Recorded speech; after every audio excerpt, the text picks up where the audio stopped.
In this video, we are going to discuss about SPI communication protocol. SPI communication protocol is basically a synchronous protocol in which we use clock to synchronize our data transfer between different type of hardwares like multiple hardware. We are using SPI communication protocol to send and receive the data over the different devices. तो SPI communication protocol में हमारे पास अलग अलग pins होते हैं. We have different pins like MOSI, MISO, serial clock, then we have slave select. ये चार type के पिन्स हमारे जिस पिन्स का यूज करके जो हमारा जो सिंक्रोनस डेटा ट्रांसफर किया जाता है SPI के थ्रू. SPI का नाम ही है हमारा सीरियल पेरिफेरल इंटरफेस. तो बेसिकली क्या है MOSI, क्या है MISO, serial clock and slave select. ये हमारा डेटा लाइन है जिसके थ्रू डेटा हम लोग इन या आउट कर सकते हैं. यहाँ पे हमारा मास्टर और स्लेव का कॉन्सेप्ट होता है. लेट सपोज कि आपके पास एक मास्टर है और बहुत सारा जो आपका कंपोनेंट्स कनेक्टेड है वो एज अ स्लेव एक्ट कर रहा है. तो हम लोग इस डेटा लाइन जो हमारा ये चार डेटा लाइन है इसके थ्रू कंट्रोल कर सकते हैं हम अपने सारे डेटा लाइन्स को थ्रू अपने डिवाइसेस को. तो हम लोग देखते हैं ये क्या है MOSI MESO.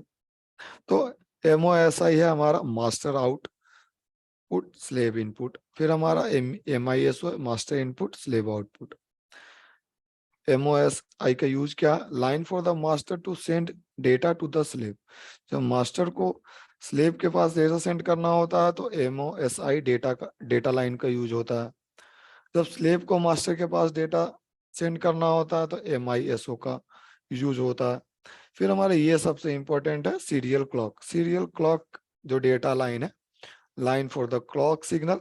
ये क्या होता है? ये हमारा क्लॉक सिग्नल जनरेट करता है. ये तो क्या ये सिंक्रोनस होता है, हमारा सिंक्रोनाइज्ड होता है, क्लॉक सिंक्रोनाइज कर देता है. यहाँ पे हमको कोई एडिशनल यूज नहीं करना पड़ता है बॉर्डर रेट का. और जो स्लेव सेलेक्ट है, स्लेव सेलेक्ट या फिर चिप सेलेक्ट, ये मास्टर सेलेक्ट करता है कि किस पर्टिकुलर डिवाइस पे डेटा को ट्रांसफर करना है. यहाँ पे है line for the master to select which slave to send data to, मतलब किस स्लेव को आप डेटा को सेंड करना चाहते हैं.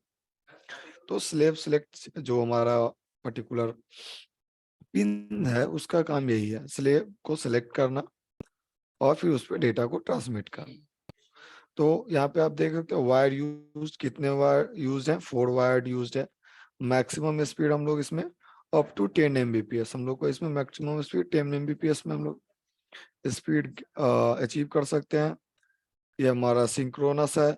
सीरियल और पैरेलल कम्युनिकेशन है तो ये हमारा सीरियल कम्युनिकेशन है. मैक्सिमम ऑफ मास्टर 1 और स्लेव हमारा क्या होता है? मास्टर 1. और फिर क्या होता है? मल्टीपल मास्टर मल्टीपल स्लेव भी हो सकते हैं.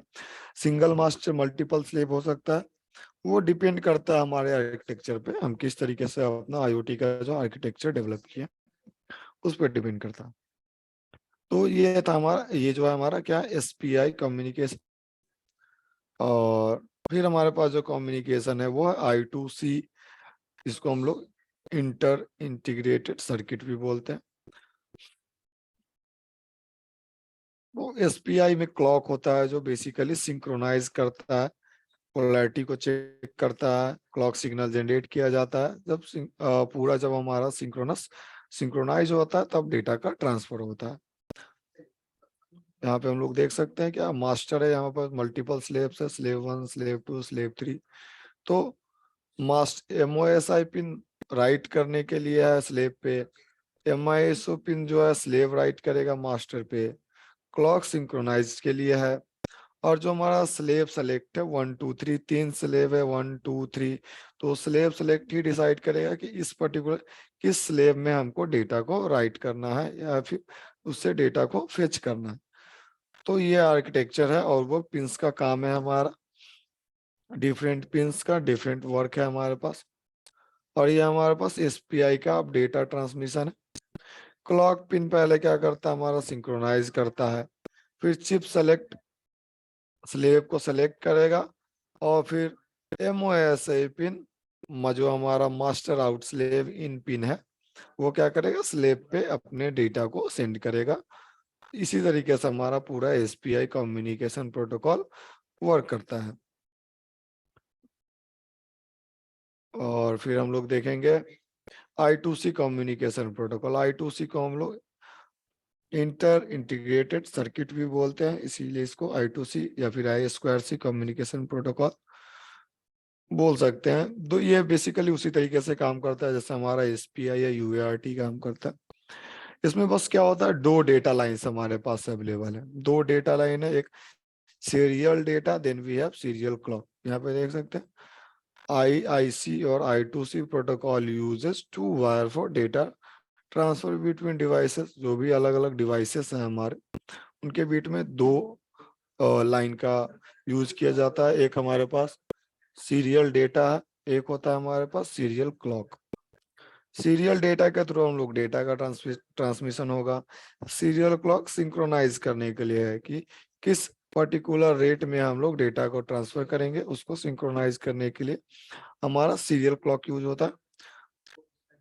तो यहाँ पे हम देख सकते हैं wired use two maximum speed क्या है, मैक्सिमम स्पीड क्या है हमारे पास 100 kbps, फास्ट मोड में 400 kbps तक, high speed mode 3.4 mbps and then we have ultra fast mode 5 mbps।